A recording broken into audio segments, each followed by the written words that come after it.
kedua kali pelaksanaan eksekusi mati, sudahkah pemerintah cukup menyiapkan diri untuk pelaksanaan eksekusi mati tahap ketiga kali ini? Kita akan langsung membahasnya dengan 3 orang narasumber. Yang pertama adalah Komisioner Komisi Kejaksaan Republik Indonesia, Ferdinand Andi Lolo. Pak Ferdinand, selamat sore.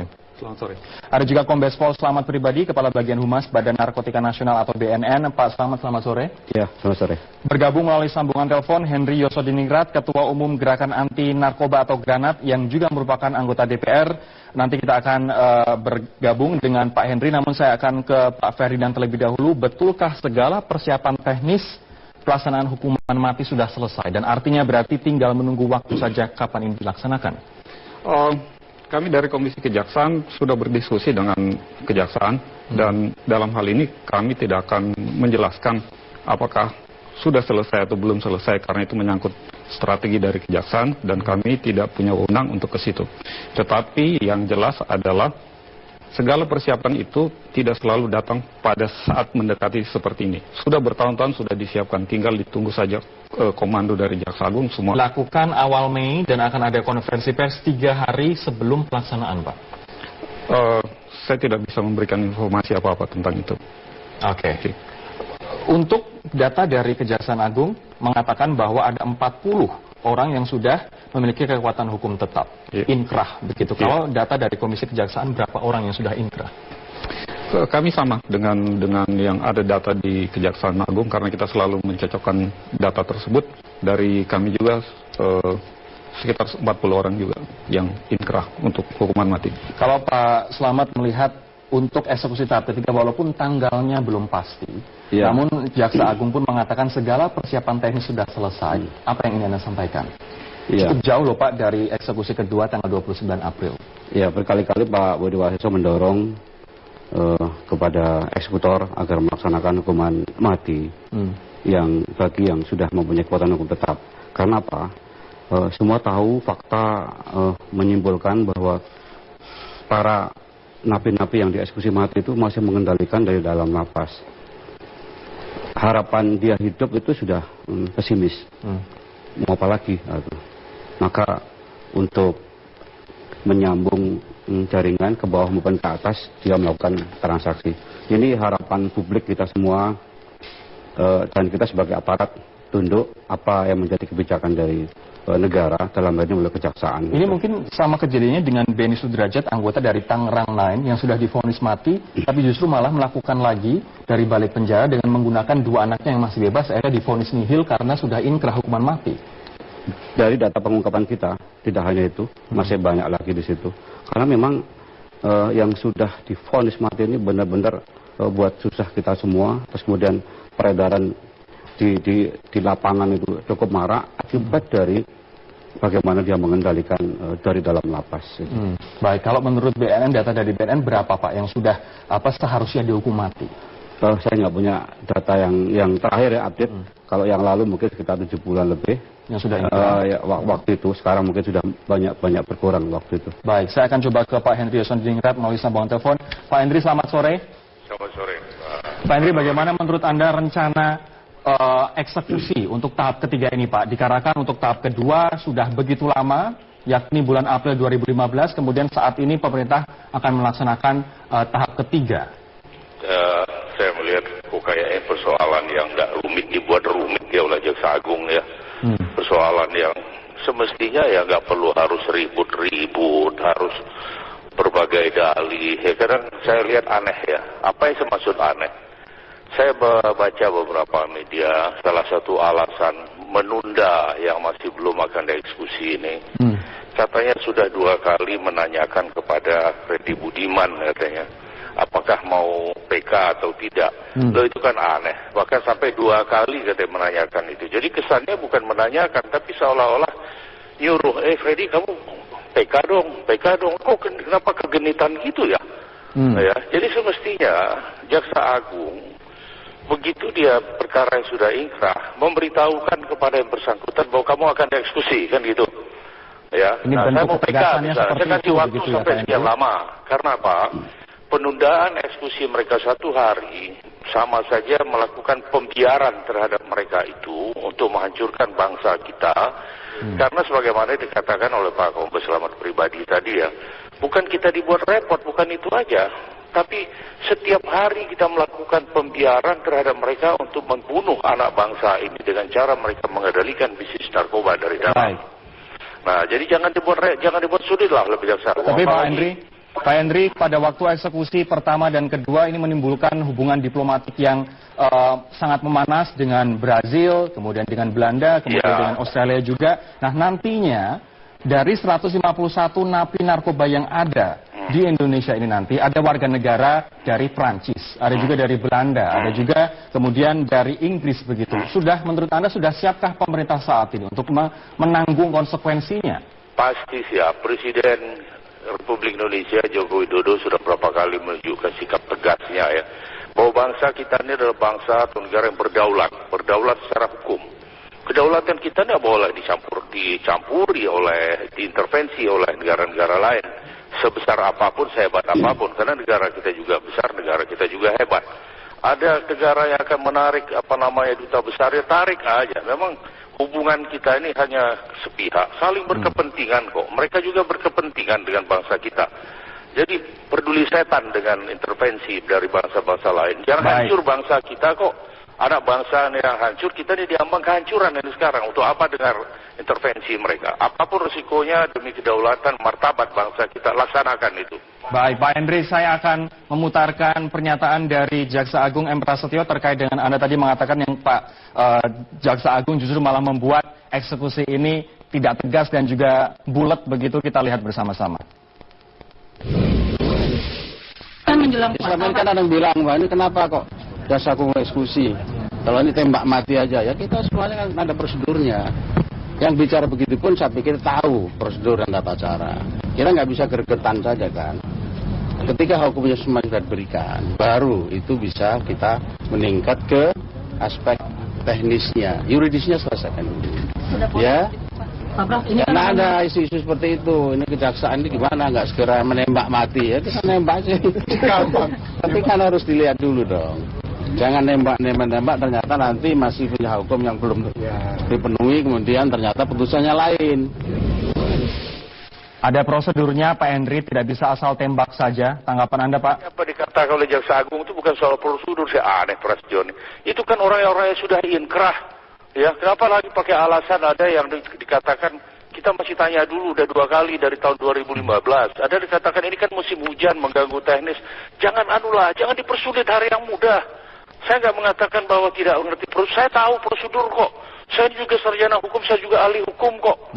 Saya juga sangat berpengalaman di dunia hukum. 37 tahun saya jadi advokat. Jadi apa dikatakan itu lebay, itu berlebihan itu.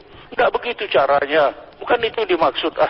Ngaco aja. Ini artinya Anda menganggap bahwa eksekusi tahap ketiga ini begitu lama terlambatnya, Pak, dari eksekusi kedua lalu? Loh sekarang begini, kita hati-hati lu ya. Mereka itu adalah orang-orang yang melakukan kejahatan terhadap kemanusiaan, ya. Mereka itu orang-orang yang melakukan kejahatan dengan maksud untuk menghancurkan bangsa. Uang mereka itu tidak terhingga. Hati-hati. Mereka ini melakukan berbagai cara untuk memperlambat semua proses. Ada si A mau PK misalnya. Ada upaya dari mereka memperlambat supaya dari pengadilan negeri diperlambat dikirim ke Mahkamah Agung. Ada upaya lagi dari Mahkamah Agung diperlambat dikembalikan ke pengadilan negeri putusan PK-nya nanti. Ada lagi upaya lagi supaya dari pengadilan negeri diperlambat ke Kejaksaan Agung. Ada lagi upaya supaya di Kejaksaan Agung diperlambat lagi proses eksekusinya. Ada apa? Baik. Karena 1 hari mereka hidup, ya, mereka tuh menghasilkan uang yang berpikir akan ditembak mati juga. Ya, dan mereka menghasilkan uang yang tak terhingga. Tapi harus kita lihat, anak bangsa ini setiap hari, angka kematian 50 menjadi 60 orang setiap hari. Kenapa kita lakukan pembiaran? Jangan berdalih.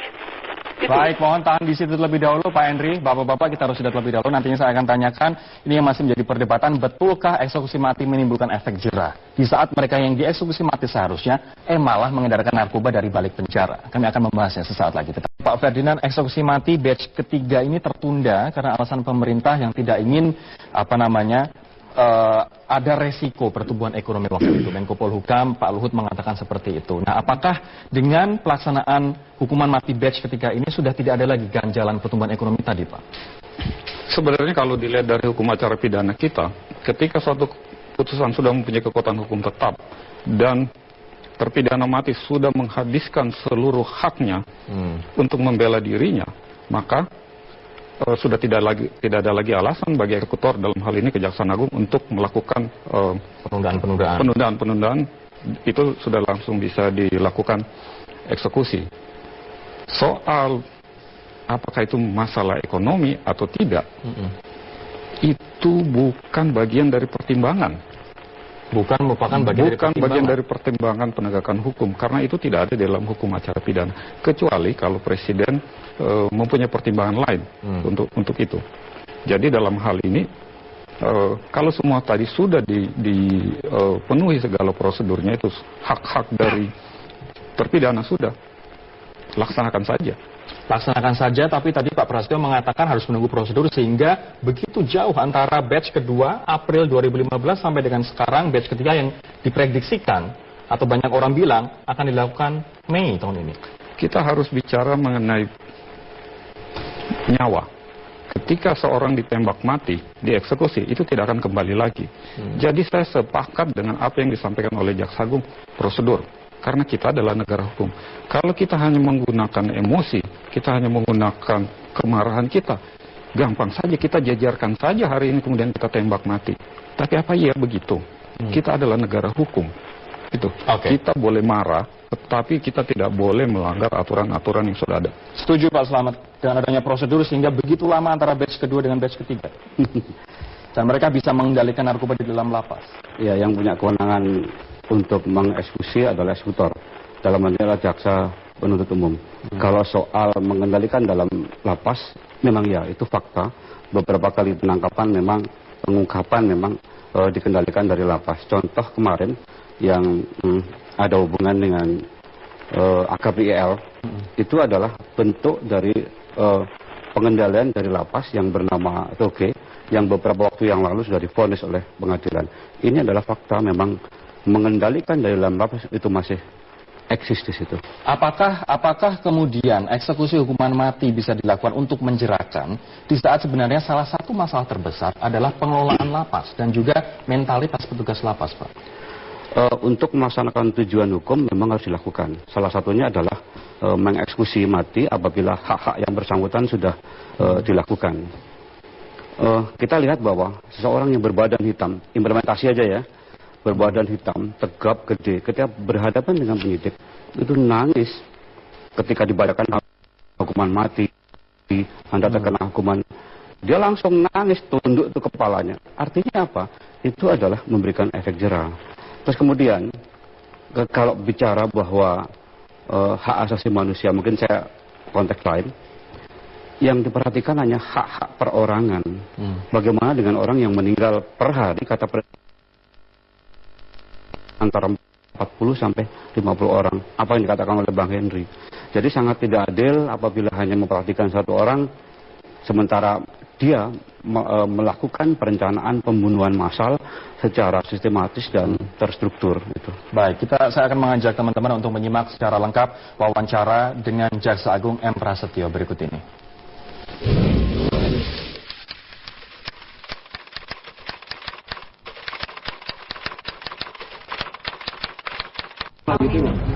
Pokoknya kalau semua hak hukum sudah diberikan, ya tidak lagi yang tersisa, kita akan proyeksikan untuk ke sana tentunya. Hanya waktunya yang kita masih akan tentukan kemudian. Saya pikir semua pihak tahu lah bagaimana prosedur, mekanisme dan tata cara hukuman mati. Jadi kalau orang yang mengatakan sedih, prihatin, saya juga lebih sedih lagi.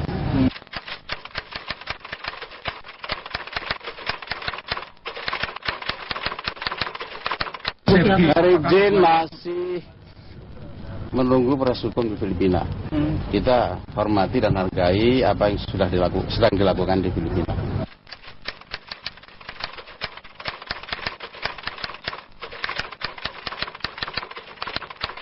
Selama ini kan ada yang bilang, wah ini kenapa kok Jaksa Agung eksekusi? Kalau ini tembak mati aja, ya kita semuanya kan ada prosedurnya. Yang bicara begitu pun saya pikir tahu prosedur dan tata cara. Kita nggak bisa gergetan saja kan. Ketika hukumnya semua sudah diberikan, baru itu bisa kita meningkat ke aspek teknisnya, yuridisnya selesaikan dulu. Ya, Pak Prof, ini Karena kan ada isu-isu seperti itu. Ini kejaksaan ini gimana? Nggak segera menembak mati ya? Kita nembak sih gampang. Tapi kan harus dilihat dulu dong. Jangan nembak ternyata nanti masih punya hukum yang belum dipenuhi, kemudian ternyata putusannya lain.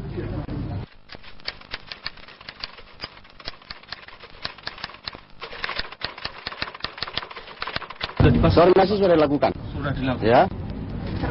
Persiapan sudah dilakukan, tetapi tentunya waktunya yang belum ditentukan. apakah terbuka kemungkinan Pak waktunya sebelum bulan puasa masuk Belum, nanti? ditentukannya belum kan berubah malah. Nggak ada. Apakah sudah dari- Tentukan dulu. Kalau sudah saya tentukan, kemudian ada pergeseran itu berubah, ini belum kita tentukan waktunya. Persiapan sudah dilakukan, koordinasi sudah, koordinasi. Ya, koordinasi sudah dilakukan dengan semua pihak terkait. Tapi waktu Jaksa Agung mengatakan itu adalah butuh prosedur-prosedur, tidak bisa langsung dijejer dan ditembak saja begitu. Tapi menurut Pak Slamet, menurut BNN, seberapa mendesak para terpidana narkoba yang sudah inkrah ini segera dieksekusi? ya, publik tahu bahwa ini sangat ditunggu. BNN juga berharap segera dilaksanakan. Terkait dengan efek jera dan juga impact-nya bagi peredaran narkoba di Indonesia, Pak. Eksekusi mati harus memberikan efek jera. Karena begini, kalau orang akan melakukan peredaran gelap di narkotika, begitu memperhatikan bahwa politik hukum undang-undang narkotika, kebijakan hukum di Indonesia soal hukuman mati masih ada, mereka akan berpikir dua kali. Lalu kenapa pertanyaannya? Kenapa masih banyak peredaran? Padahal penegak hukum masih bergerak sesuai dengan direktif dari Presiden. Karena memang barang di luar itu cukup besar. Indikatornya karena barang cukup besar. Konsumen, pengguna, budaya pengguna narkotika juga besar. Gitu loh. Indonesia kabarnya 60% dari pasar seluruh ASEAN, betul itu Pak? Kira-kira begitu. Iya, kira-kira begitu. Dari 60% pasar itu berapa jumlah korban? Kalau setiap tahun mengatakan setiap hari 30-50 orang meninggal pilih. Tapi saya ingin jumlah pasti untuk setiap tahun berapa ini memakan korban orang Indonesia? Kalau hitungan dari riset itu 12.044, estimasi seperti itu. 12.044 per tahun. Itu angka dari riset. Baik. Iya. Dan diantaranya 30-50 dari BNN diperkuat oleh Presiden meninggal dunia setiap Iya, hari. betul. Baik, saya nanti akan tanyakan dari perspektif Granat apa urgensinya untuk melakukan eksekusi saat ini di tahap ketiga, yakni di awal Mei nanti. Kami akan segera kembali sesaat lagi. Bang Henry Yosodingrat, Bang Henry, seberapa mendesak sebenarnya untuk melakukan eksekusi para napi narkoba yang sudah berkeputusan hukum tetap atau inkrah ini segera? Oke. Demi kewibawaan negara, demi kewibawaan hukum, demi kedaulatan bangsa kita, dan demi keselamatan anak bangsa, itu amat sangat mendesak. Seperti saya katakan tadi, sehari kita menunda mereka yang sudah inkrah, ya, yang sudah PK dan sebagainya, itu sama saja kita melakukan pembiaran terhadap mereka untuk menghancurkan bangsa ini, untuk membunuh anak bangsa. Bang Henry. Baik, tapi walaupun sudah ada hukuman mati, nyatanya mereka yang sudah dihukum mati tetap saja mengedarkan narkoba dari dalam penjara, seperti Beni Sudrajat, ketua dari Tangerang 9, justru malah divonis 2 kali, vonis kedua nihil, dan dia masih saja tetap melakukan peredaran narkoba dari balik penjara. Bukankah ini sebenarnya sama saja, tidak menimbulkan efek jera? Tidak. Justru karena mereka tidak ada eksekusi, ya, memberikan kesempatan kepada mereka untuk melakukan hal itu. Begitu juga menimbulkan dampak bagi masyarakat, bagi dunia luar, bahwa di Indonesia ini gampang diatur. Lu dari vonis mati tenang-tenang aja, paling nggak 10 tahun lagi baru dieksekusi, kan gitu. Ya, di samping itu, jangan karena seorang atau 2 orang mereka yang telah divonis mati itu tidak masih melakukan itu, kita artikan tidak jera. Lantas hukuman mati akan dihapuskan? Tidak. Belum tentu yang lain nggak jera kok. Tadi katakan Pak Slamet, saya sepakat ya, bahwa orang sebesar apapun, sehebat apapun dia, ketika mendengar dia tuntut mati, itu gemetar itu, ya. Itu dengkulnya koplok itu, copot dengkulnya. Nah, jadi artinya saya tidak sependapat bahwa mengatakan kalau mereka tidak jera. Katakanlah mereka tidak jera, mereka itu, seseorang itu. Baik, Tapi ini tidak berarti bahwa yang lain tidak jera, bahwa hukuman mati ini tidak perlu laksanakan. Demi kewibawaan hukum harus laksanakan itu. baik, saya akan ke Pak Slamet sekarang. Ini pasca 2 kali hukuman mati, batch 1, batch 2, yang kemudian mengeksekusi 14 napi begitu. Seberapa ini berpengaruh pada peredaran narkoba di Indonesia, Pak? Turun atau sama saja? Kalau Pak Budi menyampaikan bahwa kalau peredaran gelap narkotika bisa ditekan, yang pengendalian dari lapas, itu bisa mengurangi angka sekitar 60% peredaran gelap di luar. Di luar. Ya. Berarti kalau mengeksekusi yang ada di lapas, yang sudah inkrah, ini akan mengurangi 60% yang ada Kira-kira di luar. begitu, karena memang pelaku pengendali itu kebanyakan adalah orang-orang yang sudah divonis mati. Saya akan misalnya lebih konkret Pak, ini terkait dengan eksekusi duo Bali 9, Yuran Sukumaran sama Andrew Chen, tahun lalu April 2015, seberapa besar impactnya dalam mengurangi peredaran atau masuknya barang haram ini melalui Bandar Udara Ngurah Rai? Ada tidak BNN data itu? Data matematis mungkin kita harus buka buku dulu, artinya minta waktu. Yang jelas begini, hukuman mati, ancaman hukuman mati aja itu sudah menimbulkan getaran yang luar biasa bagi pelaku kejahatan, termasuk seumur hidup. Kemudian kita kalau kembalikan dengan orang-orang yang pernah dieksekusi mati di Denpasar, dari Denpasar kemarin, pelaksana di NK, tentu akan mengurangi peredaran gelap yang masuk. Sekarang sudah mulai berkurang, yang melalui bandara. Sudah mulai berkurang? Sudah mulai berkurang. Berapa persen berkurangnya, Pak? Ya, angka lebih kurangnya mungkin sekitar 40%-an ya. Sekarang yang marah adalah justru melalui laut. Melalui laut? Ya, melalui laut. Mereka yang sudah dieksekusi mati, itu kebanyakan yang pernah melewati bandar udara. Yang laut, sekarang sudah mulai bermunculan di vonis mati. Baik, ini terkait dengan antisipasi mereka yang sudah men-shift antara bandara, kemudian sekarang melalui laut. BNN seperti apa sekarang pendekatannya? Beberapa waktu yang lalu ada rapat interdiksi, di mana di bawah Badan Narkotika Nasional, dalam ini adalah pemberantasan. Ada direktorat interdiksi di situ, bersama-sama dengan TNI, dengan kepolisian, ada BIN di situ, kemudian ada dari kejaksaan, dari PPATK. Sekarang sedang merapat di antara mereka. Bahkan bulan depan kalau tidak salah itu ada rapat internasional di daerah Batam. Ini artinya laut sekarang menjadi concern selain dari bandara udara. Kebetulan saya ikut rapat di situ untuk masuknya narkoba. Disampaikan juga bagaimana lewat laut, bagaimana lewat darat, bagaimana lewat udara. Baik, Pak Ferdinand, Pak Jaksa Agung sudah mengatakan segala persiapan teknis sudah selesai, bahkan Kapolda Jawa Tengah sudah meninjau Nusa Kambangan. Berarti sekarang tinggal nunggu apa lagi sih, Pak? Kalau semua upaya-upaya hukum yang diberikan kepada terpidana, termasuk juga upaya hukum terakhir, peninjauan kembali sudah selesai, itu sudah tidak ada lagi, tinggal tunggu timingnya saja. Timing agar tidak menimbulkan kehebohan begitu atau seperti apa? Tidak terpengaruh soal kehebohan atau tidak, tapi itu akan melihat timingnya itu apakah keamanannya sudah bisa terjamin dan tidak ada lagi. Walaupun Menko Polhukam mengatakan untuk eksekusi kali ini janganlah ada drama begitu, ini tidak mempengaruhi Kejaksaan Agung untuk mengeksekusi. Kejaksaan Agung tidak dalam posisi untuk bermain drama karena memang seharusnya itu dilaksanakan dengan singkat, cepat, sederhana. Jadi tidak perlu lagi. Kalau boleh saya